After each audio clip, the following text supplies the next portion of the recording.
dans l'émission Au cœur de la femme chrétienne. Nous débattons sur le thème la sexualité dans le couple chrétien. Avant d'aller au jingle, le pasteur était vraiment chaud avec des sueurs.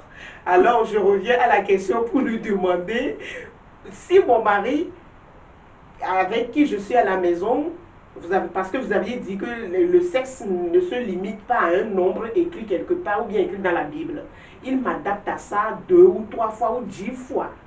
Et il s'avérait que son travail l'amène hors du pays. Comment moi je ferais quand j'aurai l'envie ou bien les sentiments? Comment vais-je faire?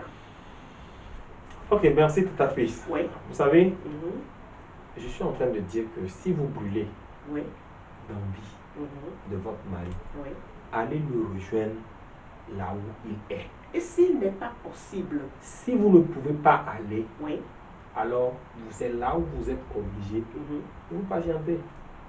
C'est là où vous êtes obligé de vous maîtriser. Ok? Voilà. La maîtrise de soi, c'est même pas quand le monsieur est en face de toi, tout est déjà en place. Les machines sont en place, tous les moteurs sont chauffés. Et tu dis non, je suis fatigué. La maîtrise de soi, c'est le moment où le monsieur n'est peut-être pas à tes côtés. La maîtrise de soi, c'est le moment où l'homme ou la femme peut dire aujourd'hui, je ne me sens. Vous savez, nous sommes humains. L'homme ne réfléchit pas par le sexe. Je suis désolé. Selon ce que les gens pensent, c'est comme l'homme réfléchit par le sexe. L'homme ne réfléchit pas avec le sexe. Mais quand ça arrive à ce moment, c'est que c'est un peu difficile de revenir en fait, sur les, permettez-moi en griffe, les bonnes manières. Voilà. Alors le Saint-Esprit est là pour nous aider. Pourquoi? Parce que nous ne dépendons pas de ça. Et quand vous avez donné un homme, 10, dans un vrai foyer, dans un vrai couple, où il y a de l'harmonie, les gens peuvent ne pas aller jusqu'à 10. Mais le simple fait de prendre soin d'un seul coup et de le faire correctement, Bien pour que l'un et l'autre trouvent entière satisfaction, je pense que c'est déjà la solution. Alors, on n'a pas besoin d'aller à 10 coups. Si on va à 10 coups, peut-être là, il est vraiment viril. Le monsieur est tellement viril, la dame aussi est bien virile. Mais ce n'est pas tous les couples qui sont appelés à aller. Même à 20, ce n'est pas tous les couples qui sont allés. Mais non, si chaque jour, si chaque jour, ton mari vient vers toi, madame, c'est parce que ton couple est à ton mari. Pourquoi tu te plains? Ton monsieur vient vers toi, c'est parce que ton couple est à ton mari. C'est une bataille psychologique. Vous pensez qu'il ne voit pas les autres corps dehors? Mais à chaque fois, il se dit non, ma femme est bien meilleure. Nos corps vous plaisent avant que vous ne disiez qu'on grossit, on prend du poids, on fait des machins, vous nous dites ça chaque jour. Mais écoute, tu sais, je vais t'expliquer quelque chose. Oui. Si moi, je vais prendre mon exemple. Après que ma femme ait accouché, j'ai vu qu'elle a pris assez de poids. Ok? Et quand j'ai vu qu'elle a pris assez de poids, elle-même me disait que elle se sent un peu lourd. Pour l'aider, qu'est-ce que j'ai fait? Je suis allé je l'ai acheté un truc là, une ceinture là. Oui, des gaines. Voilà. Non, c'est pas gaine, mais il y a une ceinture là. Bon, je le lui ai amené et elle a travaillé avec ça pour tuer un peu la graisse à l'intérieur. Ok? Ça, c'est mon rapport. Parce que le corps, la silhouette que j'aime, je dois aider ma femme à garder cette silhouette-là. À retrouver cette silhouette-là. Plutôt que d'aller chercher cette silhouette dehors. Mais quand je viens t'aider, je dis, chérie, voici ce que je te propose. J'ai vu que c'est bon, ça peut nous aider, ça peut t'aider. Et tu refuses. Chérie, j'ai vu que c'est bon, ça peut t'aider. Et tu refuses. Il y a de ces femmes-là, on leur amène, leur monsieur leur amène. Elle ne veut pas, elle dit, moi je suis fatiguée, je ne vais pas utiliser ça. Bon, si tu n'utilises pas, c'est ta femme qui est en jeu. Et si tu ne prends pas soin du corps que le monsieur a vu le premier jour, il t'a suivi, qu'est-ce qu'il va faire? Il sera obligé d'aller chercher ce corps qu'il a vu le premier jour-là ailleurs. Mais en tant que chrétien, ça ne veut pas dire que parce que nous sommes des couples ou bien nous sommes mariés en Christ, il n'y a pas de séduction du monde, il n'y a pas de tentation. Même les gens avec qui vous travaillez, vos collaborateurs, vos collègues de travail, vos amis, tout ça là, les entourages, le voisinage. Écoute, vous savez, elles vont vous séduire. Elles peuvent ne même pas savoir que c'est ce qu'elles sont en train de faire. Mais parce que vous voulez voir votre femme telle et que votre femme ne veut pas, à chaque fois que vous voyez la forme que vous voulez de votre femme quelque part, vous êtes attiré vers et vous allez envoyer vos regards vers là. Et c'est ça en fait qui crée, c'est là-bas que commence en fait le début de l'infidélité. Parce que le Seigneur Jésus dit quoi? Il dit qu'à partir du moment où un homme convoite une femme, tu n'es même pas encore allé à l'acte, mais il suffit seulement de la voir et de la désirer. Jésus, on t'écrit ça comme étant un péché. Et qui t'a poussé dans ce péché? C'est votre femme. C'est tout. C'est ce que je suis en train de vous dire. Maintenant, madame, si vous ne pouvez pas garder, si vous ne pouvez pas vous retenir, que votre mari revienne de son voyage, avant qu'il ne parte, dites-lui que chérie, je ne peux pas rester seul, je vais aller avec toi. Au cas où le monsieur dit, il n'y a pas possibilité, prends soin de toi, prie Dieu. Tu sais, c'est peut-être quand il est à tes côtés, peut-être que tu ressens des fois l'envie. Il n'est pas à tes côtés, pourquoi tu ne consacres pas ce temps-là à Dieu? Moi, j'ai dit une fois aux gens que ma femme, à un moment, elle dit, je suis fatiguée. Quand je viens, elle me repousse. Je dis, Seigneur, peut-être que tu as besoin de moi en ce moment. Et je vais prier. Ok? Je vais prier. Parce que je comprends que la chair et l'esprit ont des désirs contraires. À partir du moment où je viens vers ma femme, qui me dit, chérie, je suis fatiguée. Ou bien, chérie, non, je ne veux pas. Ma soeur, je quitte tranquillement. Je vais prendre ma Bible. Et je commence par parler à mon Dieu parce que je sais qu'au moins là-bas, on ne va pas me refouler. Mais parfois, excusez-moi ça, la sexualité c'est de l'art. Mais chez certains hommes, excusez-moi ce que je vais dire, les hommes partout où vous êtes, excusez-moi, il n'y a pas cet art-là. C'est le pourquoi parfois, c'est mon intention, c'est mon opinion, c'est mon avis. Hein. C'est ce qui fait repousser les femmes parfois. Parce que la femme, elle attend, quand elles sont ensemble, la manière dont elles causent, avec les télénovelas aussi, tout là, la manière dont se fait l'amour, c'est comme si c'est un art, je ne sais pas comment l'expliquer quoi. Mais avec ton homme, tu vas voir que tu ne ressens pas ces choses-là, tu ne le vois pas. Il est seulement couché sur toi, il fait ça, et puis il se lève, c'est fini. Je suis désolé, Madame Pisse. Vous savez, tu l'as si bien dit, la sexualité c'est un art. La sexualité avant tout, c'est une communication. C'est la communication de deux esprits. Ok? C'est la communication de deux esprits. De l'esprit de la femme et de l'esprit de l'homme. Quand la Bible dit que vous devenez une seule chair, c'est parce que spirituellement déjà, quand vous mettez ensemble, vos âmes s'unissent. Et elles deviennent un. Ok? Voilà. Maintenant, s'il arrive que je suis dans un foyer et je me rends compte que mon partenaire ne maîtrise pas l'acte, qu'est-ce que je peux faire si ce n'est de l'aider? Moi, j'ai lu une fois un magazine où une femme a écrit, ok, je crois que c'était Extase, je ne me rappelle plus, c'était bien vieux. Une femme a écrit, et elle a demandé aux gens d'Extase de l'aider, que son mari, permettez-moi, a un petit zizi, et que c'est difficile que le monsieur arrive à la satisfaire. Comment elle peut faire pour aider son mari? Mais là-bas, tu sens que cette femme-là, c'est une femme qui veut l'épanouissement de son foyer. Elle n'est pas sortie pour aller chercher dehors ce qu'elle n'a pas à la maison. Vous comprenez? Et de même, au niveau de l'homme aussi, quand tu te rends compte, quand tu es homme, et que tu te rends compte que ma femme ne maîtrise pas, pourquoi tu ne lui enseignes pas? Pourquoi tu ne lui dis pas que, chérie, je pense qu'on va essayer ceci, essayons ceci. Essaie d'avoir la manière, parce que chaque femme a son langage dans le sexe, dans la sexualité. Chaque femme a son langage. Okay? Et les corps des femmes, c'est différent d'un corps à un autre, d'une femme à un autre. Là où tu peux toucher à quelqu'un qui va peut-être l'exciter, tu vas aller toucher là-bas, quelqu'un va te gifler. Tu vois un peu, non?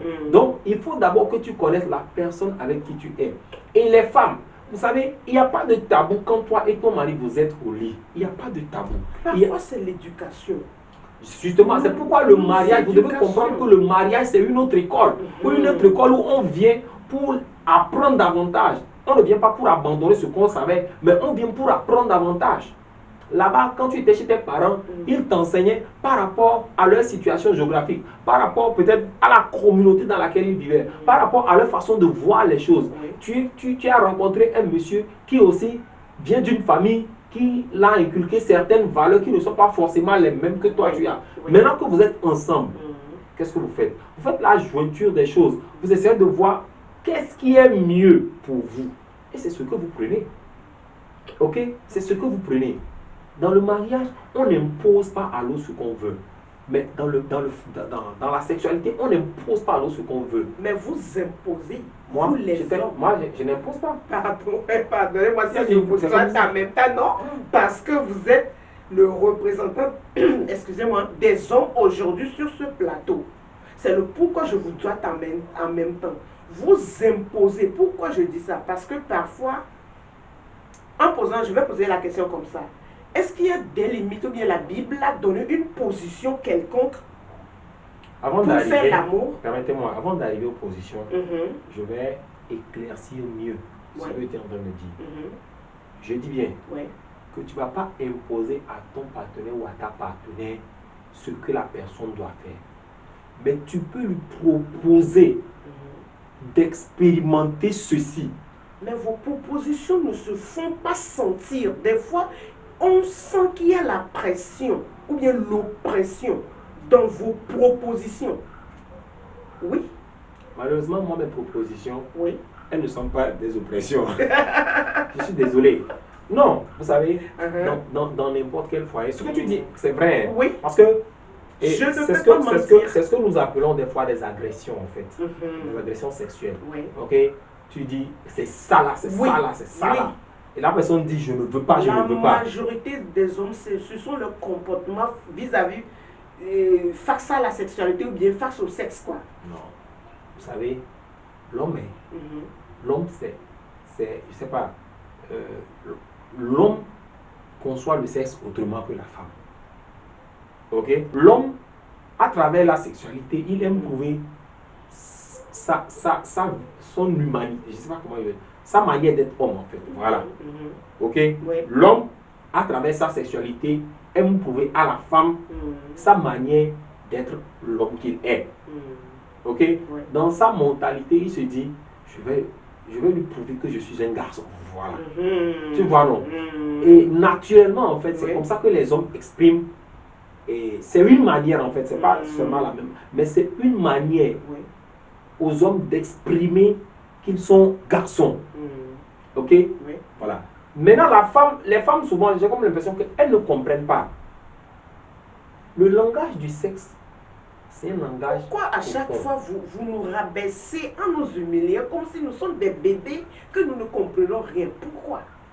Non, mais la preuve, quand je dis les femmes ne comprennent pas le sexe de l'homme et ce langage-là, c'est parce que effectivement vous ne comprenez pas. Sinon, ces questions-là que tu me poses là, je n'allais pas poser.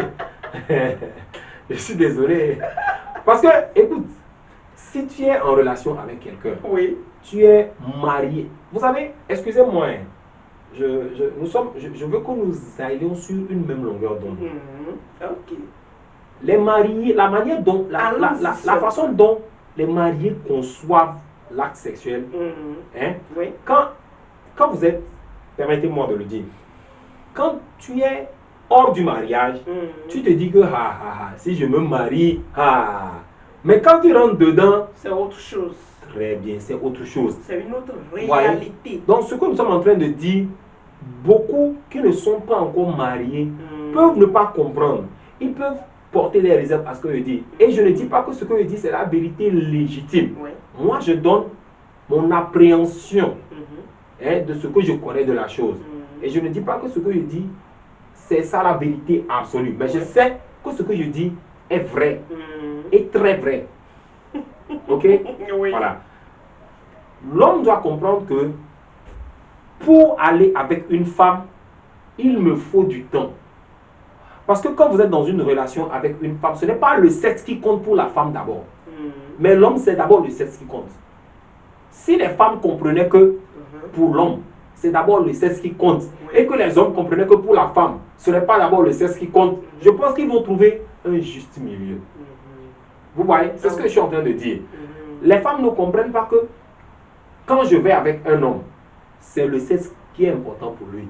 Il dit, si tu m'aimes, fais-moi ci. Si tu m'aimes, c'est ça. L'homme, lui, il veut voir si tu l'aimes vraiment. Et ce que tu veux là, ce n'est pas les pâtes que tu viens préparer, ce n'est pas la lessive que tu... Non, c'est l'acte que lui veut. Et la femme, ce n'est pas quand tu l'amènes au lit que tu lui prouves que tu l'aimes. Non, la femme, ce n'est pas ça. La femme, c'est quand tu l'amènes au lit, tu veux la prouver que tu l'aimes là. La manière dont tu lui fais l'amour, elle sait. La manière dont tu lui fais l'amour. Avant même d'aller au lit. Parce que des fois, on n'a pas le temps. On se dit, bon, viens, juste 10 minutes ou bien 5 minutes. Et on se lève, on part. Non. Il y a certains qui des fois, la main caresse, la main directe. Yeah, mais les directs là, c'est ça qui fait que des fois, les femmes sont blessées. Oui. Et c'est pas bien. Oui. Leurs égos sont blessés. Et les femmes, une femme peut peut-être faire 5 minutes et jouir. Mais une autre femme peut faire 15 minutes, elle n'a pas encore joui. Oui, parce qu'il y a différentes. Voilà, c'est ce que je suis en train de dire. De la morphologie, voilà, c'est totalement différent. Et la manière dont la personne accepte. Parce que quand une femme t'aime et que vous devez aller au lit, la manière dont elle te reçoit, c'est différent de quand elle vient pour l'argent. Ok? Quand elle vient pour l'argent, c'est aussi différent. Voilà. Elle te dit, on a un kaba, nemajo. Yeah, fais-moi vite, je vais partir. Pourquoi? Parce que ce n'est pas ce que toi tu veux faire là qui est important pour elle. Ce n'est pas le fait qu'elle jouisse qui est important. C'est l'argent que tu vas lui donner après qui est important. Donc pour elle là, que tu fasses caresse ou que tu ne fasses pas caresse ou que tu l'embrasses sur la bouche ou que tu ne l'embrasses pas ou fais vite pour me donner l'argent. C'est ça elle veut. Par contre, il y a une autre, ce n'est pas l'argent qui compte. Mais elle veut vraiment sentir cette expression-là de l'homme que tu es en elle. Vous voyez? Voilà. Et donc, quand vous venez, elle vous reçoit d'une manière. Et vous sentez que, ici, là. C'est pourquoi les rapports sexuels, dans certains rapports sexuels, le courant passe plus rapidement que dans d'autres. Parce qu'ils ont des langages, des codes qu'ils s'envoient eux-mêmes et ils comprennent très bien. Et certaines femmes vont même jusqu'à te dire que fais-moi ça comme ça. Ce n'est pas une imposition. La femme ne te l'impose pas. Si tu l'aimes et tu veux qu'elle jouisse, fais comme elle veut. Tu vas voir que tu vas la rendre heureuse. Mais je ne vous coupe pas la parole. Certains hommes chrétiens, certains de nos hommes chrétiens, tu as rencontré combien d'hommes chrétiens? Pardon. On n'est pas cette personne-là. Parce que tu t'attaques aussi aux hommes chrétiens. Oui. Certains de nos hommes chrétiens, ce que vous avez dit tout de suite là, quand la femme dit fais-moi ça comme je veux, ils disent parce que l'homme dit, alors là, ce qui veut dire que dans le monde, tu étais vraiment une garce. Parce que quand la femme demande une position, ou bien celle-ci ou l'autre, c'est vice-versa, hein. C'est vice-versa. L'homme le banalise. Il insulte la femme, qu'elle était vraiment une pute, excusez-moi le terme, une garce, une traînée, qui a changé beaucoup d'hommes. C'est le pourquoi elle connaît plusieurs positions, tralala, et elle insulte l'homme. Mais plutôt la femme veut le faire pour plaire à son homme, pour que son homme, elle veut le garder à la maison, quoi. Est-ce que c'est son mari? Oui. Parce que, écoutez, excusez-moi. Oui. Quand j'épouse une femme, qu'elle soit une traînée par le passé, qu'elle soit une garce par le passé, même si elle était une prostituée par le passé qui vendait son sexe pour de l'argent, à partir du moment où, en tant que chrétien, elle devient chrétienne et que nous nous engageons sur les principes bibliques, la Bible dit que toutes choses sont devenues quoi? Nouvelles. Elle n'est plus celle-là qu'elle était. C'est pourquoi il faudra que nous démarquions bien notre débat et que les gens comprennent que c'est pas parce que tu as trouvé femme que tu as trouvé n'importe quelle femme. Je répète, c'est pas parce que tu as trouvé femme que tu as trouvé n'importe quelle femme. Parce que n'importe quelle femme peut devenir femme vertueuse chez toi. Et ça, c'est Dieu qui le fait, c'est pas toi l'homme qui le fait. Alors, si cette personne-là, si cette personne-là a été transformée par Dieu, si cette personne-là est une personne née de nouveau qui connaît Dieu, si cette personne-là s'est confiée à Christ pourquoi est-ce que toi tu appelles ce que Christ appelle nouvelle chose traînée ou grâce? Voilà. Donc, je pense que déjà cet aspect-là, il faudra que tous ceux-là qui nous sont en train de nous suivre, qu'ils comprennent que la femme que Dieu nous donne, elle veut dire quoi? Un homme qui trouve une femme a trouvé quoi? A trouvé le bonheur. La femme, c'est un trésor. Et quand Dieu te la donne, quand Dieu te donne une femme, il vient de te donner un trésor. Maintenant, c'est à toi de savoir manager ce trésor-là. Alors, si ce trésor-là que tu as besoin de quelque chose, mon frère, ma soeur, mon frère, non, c'est pas mon frère, ma soeur, mon frère, c'est mieux pour toi de donner à ce trésor-là ce dont elle a besoin pour qu'elle puisse te donner la meilleure richesse qu'elle a en elle. Mais si tu refuses, si tu penses que c'est une traînée, c'est une grâce, finalement c'est toi qui vas te retrouver dans la rue en train de chercher les femmes d'autrui. Parce que tu penses que ta femme est une traînée, donc tu vas aller chercher les meilleures en ville ou dehors et tu vas aller tomber sur les pires traînées. Donc je vous en prie, en tant que pasteur, je suis en train d'inviter tous mes confrères, tous les hommes, toutes les femmes, tous les fils de Dieu à comprendre que quand nous sommes dans un foyer, la première des choses, c'est la considération de l'autre qui compte. Avant même d'aller au lit avec une femme, parce qu'elle est votre épouse, c'est la considération, le respect que vous avez pour elle. Je vous ai déjà dit ici que, mais quand je parle, c'est même pas que moi dans mon foyer tous les jours, on me permet d'aller. Non. Il arrive que ma femme me dise que je suis fatigué. Bébé, si tu m'écoutes, pourquoi toi? Il arrive que ma femme me dise que je suis fatigué. Et des fois, quand toi-même tu la vois, tu sens qu'elle est fatiguée. Vraiment. Ok? Oui. Et c'est normal. La meilleure manière, c'est de faire quoi? C'est d'accepter qu'elle est fatiguée. Mais que cela ne soit pas une excuse pour les femmes. Parce qu'il y a certaines femmes qui, tous les jours, je suis fatigué. Tous les jours, je suis fatigué. Comme si c'est toi seul qui as travaillé et le monde entier est devenu indépendant. Non. Pardon, faut pas aller fort. Non, faut que j'aille. N'allez pas fort, pardon, diminuer. Quand vous voulez nous inciter, il faut diminuer. Non, je n'incite personne. Moi, je ne fais que toucher en fait du doigt les réalités qui font qu'il y a des frustrations dans les foyers. Oui. Ok? Ce thème, c'est un thème très, très, très profond. Ça, c'est des choses qui font qu'il y a des frustrations dans les foyers. Oui. Le monsieur peut tout donner à la femme. Mais quand on lit, la femme n'est pas sexuellement satisfaite. Nulle. Non, pas nulle même. Si la dame n'est pas sexuellement satisfaite, qu'est-ce que vous pensez qu'elle va faire? Les femmes, quand elles veulent faire du dégât, elles le font en silence. Je te dis la vérité, tu ne pourras pas t'en apercevoir. C'est un fusil silencieux. Oui. Elle va le faire en silence. Oui. Donc je vous en prie, donnons à nos épouses ce qu'elles veulent, pour qu'elles nous rendent en retour heureux. Et femmes, donnez à vos maris ce qu'ils veulent, et en retour, ils vous rendront heureux. Pensez qu'une bonne nuit avec votre mari peut faire de votre journée la meilleure des jours. Amen. Qu'il en soit ainsi pour toutes les femmes.